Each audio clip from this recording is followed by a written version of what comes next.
Praise lord. దేవుని పరిశుద్ధ నామంలో మీ అందరికీ వందనాలు. మీరందరు బాగున్నారని నమ్ముచున్నాను. ఈరోజు మరొక మాటతో మీ ముందుకు వచ్చాను. అదేంటిదంటే, ఈ లోక మర్యాదలను అనుసరింపకూడదు. రోమా పత్రిక 12వ అధ్యాయము 2వ వచనంలో పౌలు ఏం రాశాడంటే, మీరు ఈ లోక మర్యాదను అనుసరింపక ఉత్తమమును అనుకూలమును సంపూర్ణమునయున్న దేవుని చిత్తమేదో పరీక్షించి తెలుసుకొనున్నట్లు మీ మనసు మారి నూతన మగుట వలన రూపాంతరము పొందుడి అని చెప్తున్నాడు. మనము పాత నిబంధన గ్రంథంలో కూడా ద్వితీయోపదేశ కాండము 18వ అధ్యాయము 9వ వచనం కూడా మనం చూసినట్లయితే, దేవుడు ఇజ్రాయేల్ ప్రజలకి ఏం చెప్తాడంటే, మీరు నేనిచ్చి మీకు ఆ దేశంలోనికి ప్రవేశించినప్పుడు మీరు అక్కడున్న ఆ ఒక మనుషుల పద్ధతులు కానీ అన్ని ఆచారాలు కానీ వారి యొక్క మర్యాదలు అనుసరించకూడదు.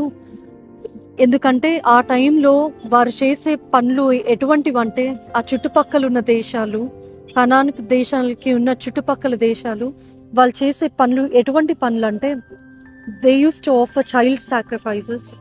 తర్వాత they used to do witchcrafts, మాంత్రికుల దగ్గరికి వెళ్ళేవారు. తర్వాత ఫార్చ్యూన్ టెల్లర్స్ దగ్గరికి వెళ్ళేవారు. They used to cast spells. ఇటువంటివన్నీ చేసినప్పుడు అది దేవుడికి ఎంతో హేయములైనవి. It was detestable in the sight of God. దేవుడు ఇజ్రాయెల్ ప్రజల్ని ఐగుప్తు దేశం నుంచి తీసుకువచ్చి ఆయన సొత్తుగా పిలువబడి ఆయన ప్రజలుగా చేసుకున్నప్పుడు, you are my people and I am your God, you are my people అని దేవుడు చెప్పాడు. So you should not follow the customs of this world of the nations అని దేవుడు పాత నిబంధన గ్రంథంలో ఎన్నో మార్లు ఇజ్రాయెల్ ప్రజలకి ఆజ్ఞగా ఇవ్వడం మనం చూస్తున్నాం. అయితే అదే నూతన నిబంధన గ్రంథంలో పౌలు ఇక్కడ మనకు రాస్తున్నాడు, ఈ లోక మర్యాదలను అనుసరింపకూడదని. మనం చూస్తాము చాలాసార్లు old testament speaks about the outward actions. చాలాసార్లు కూడా it's about the actions, what we do, how we behave. దాన్ని బట్టి పనిష్మెంట్, దాన్ని బట్టి శిక్ష ఆనాడు ప్రజలు పొందుకునేవారు. కానీ నూతన నిబంధన గ్రంథంకు వచ్చేసరికి ఇట్స్ ఆల్ అబౌట్ ఆ heart, it's all about internal. మన తలంపులు, మన ఆలోచనలు, మన మనస్సు, మన మాటలు, మన ఇంటర్నల్ లోపల నుంచి వచ్చేటివి, మన హృదయం. సో ఇక్కడ పౌలు చెప్పేది ఏంటిదంటే, ఈ లోక మర్యాదలను అనుసరింపకూడదు. మనం అనుకుంటాము ఇది మనకి ఇప్పుడు ఎలా వర్తిస్తుంది అని. అయితే ఇది ఎలా వర్తిస్తుంది అని అంటే, మనం దేవుడు బిడ్డలమే కదా, మనం ఎలా లోకానుసారంగా లోక మర్యాదలను మనం ఎందుకు ఆచరిస్తున్నాము? మనమేమి ఇతరుల మతాలు చేసే పద్ధతులు మనమేం చేయట్లే కదా, ఆనాడు ఇజ్రాయెల్ ప్రజలు చేసినట్టు మనం చేయట్లేదు కదా అని అనుకుంటాం. కానీ చాలా వరకు క్రైస్తవులైన మనము, దేవుడు బిడ్డలు అని అనబడిన మనము, రక్షించబడిన మనం చాలా వరకు మనం చేసేది ఏంటిదంటే, ఇంకా కూడా లోకానుసారంగా లోక మర్యాదలను ఆచరిస్తూ, లోకస్తులు వలె ఆలోచిస్తూ, లోకస్తులు వలె వారి దేని గురించి చింతిస్తారో వాటి వలె మనం కూడా చింతిస్తున్నాం. మనము దేవుని సొత్తు అయిన ప్రజలము. we are God's chosen people, his holy people, and we belong to royal priesthood.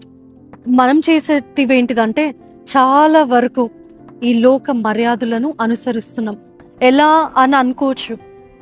ఎలా అంటే, మత్తయి సువార్త 6వ అధ్యాయంలో చెప్పబడినట్లుగా, అన్య ప్రజలు ఎంతసేపు, అన్య జనాంగులు వాళ్ళు ఏం చేస్తుంటారంటే, ఏమి తిందుమా, ఏమి త్రాగుదామా, ఏమి ధరించుకుందామా అని వీటి గురించి ఎక్కువ ఆలోచిస్తుంటారు, చింతిస్తుంటారు, రేపటి గురించి చింతిస్తుంటూ ఉంటారు. ఈరోజు మనం చేయట్లేదా అలా? ఎంతమంది ప్రజలము మనము దేవుడు బిడ్డలము, రక్షణ పొందుకున్నాము అని అంటుంటాము. కానీ మనం అనుసరించేది ఈ లోక మర్యాదలను. లోకస్తుల వలె వస్త్రధారణ, లోకస్తుల వలె మన మాటలు, లోకస్తుల వలె మన ఆలోచనలు, ఇతరుల్ని నిందించడం, తీర్పు తీర్చడం, ఆర్ గాసిప్ చేయడము, ఇటువంటివన్నీ ఈ లోక మర్యాదలు. అవి పౌలు మనకు చెప్తున్నాడు, ఇవన్నీ మనం మానుకున్నట్లయితే మన మనస్సు రూపాంతరం పొందుతుంది. ఎప్పుడు మన మనసు మారుతుంది? ఎప్పుడు అని అంటే మనం పైనున్న వాటి మీద మన దృష్టి, మన ఆలోచన పైనున్న వాటి మీద ఉంచితే అప్పుడు మన మనసు మారుతుంది, అప్పుడు మనం రూపాంతరం చెందుతాము. ఇది మన వల్ల కాదు. అందుకే మనకి పరిశుద్ధాత్మ ఇవ్వబడింది. ఎందుకంటే పరిశుద్ధాత్మ దేవుడు ప్రతి దినం మనం ప్రార్థించినప్పుడు, వాక్యం చదివినప్పుడు మన మనసు మారుతుంది, రూపాంతరం చెందుతుంది. We become more and more like Christ. We think about heavenly things. పైనున్న వాటి మీదనే ధ్యాస పెడతాం, పైనున్న వాటి మీదనే ఆశిస్తుంటాం. ఇది పౌలు ఇక్కడ ఎందుకు రాశాడంటే, ఆనాడు దేవుడు ఇజ్రాయెల్ ప్రజలు కానాన్ దేశానికి వెళ్ళక ముందు చెప్పాడు, వెళ్ళాక చెప్పాడు ఇలా ఉండాలి, ఇలా ఉండాలి అని. కానీ ఇప్పుడు మనకి రేపు మన వాగ్దాన దేశం ఏంటిదంటే పరలోకము. హెవెన్ ఈజ్ ఆ ఎటర్నల్ హోమ్. కానీ పరలోకానికి వెళ్ళాక దేవుడు మనకి పౌలు మనకి రాసి చెప్పలేదు, మీరు ఇలా ఉండాలి, అలా ఉండాలి, వెళ్ళాక మీరు ఇలా ఉండాలి అని చెప్పట్లేదు.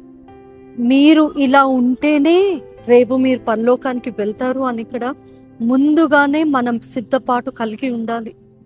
దేవుడు ఎందుకు పాత నిబంధన గ్రంథంలో ఇజ్రాయెల్ ప్రజలు కానీ అవన్నీ మనకెందుకు లిఖింపజేసి ఉన్నాడంటే, it is for us to learn from their mistakes. వాళ్ళ ఒక తప్పుల నుంచి మనము సరిదిద్దుకొని మన జీవితం రూపాంతరం చెందాలి.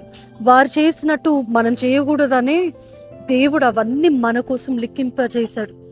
ఈరోజు మనము ఈ లోక మర్యాదలను ఆచరిస్తున్నట్లయితే, ఇంకా కూడా మనలో మారు మనసు లేనట్లయితే, మన మాటల్లో, మన చూపుల్లో, మన క్రియల్లో, మన తలంపులు, ఎస్పెషలీ మన తలంపులు చాలా ఇంపార్టెంట్. ఎక్కువ శాతం చూడండి మీరు పాత నిబంధన గ్రంథం, it always talks about outward actions, outward sacrifices. కానీ నూతన నిబంధన గ్రంథం అంతా ఇట్ టాక్స్ అబౌట్ ఆ ఇంటర్నల్, మన మనస్సు, మన హృదయము, మన ఆలోచనలు అన్నీ కూడా. సో మనం కూడా ఈ లోక మర్యాదలను అనుసరింపకుండా దేవుని గురించి ఆలోచిస్తూ పైనున్న వాటి మీద మనసు పెట్టి మనం జీవించినట్లయితే రేపు మనం కూడా మన వాగ్దాన దేశము పరలోకంలోనికి మనం కూడా ప్రవేశించుతాం. దేవుడి ఇచ్చిన మాటల్ని దీవించును గాక. ఆమేన్.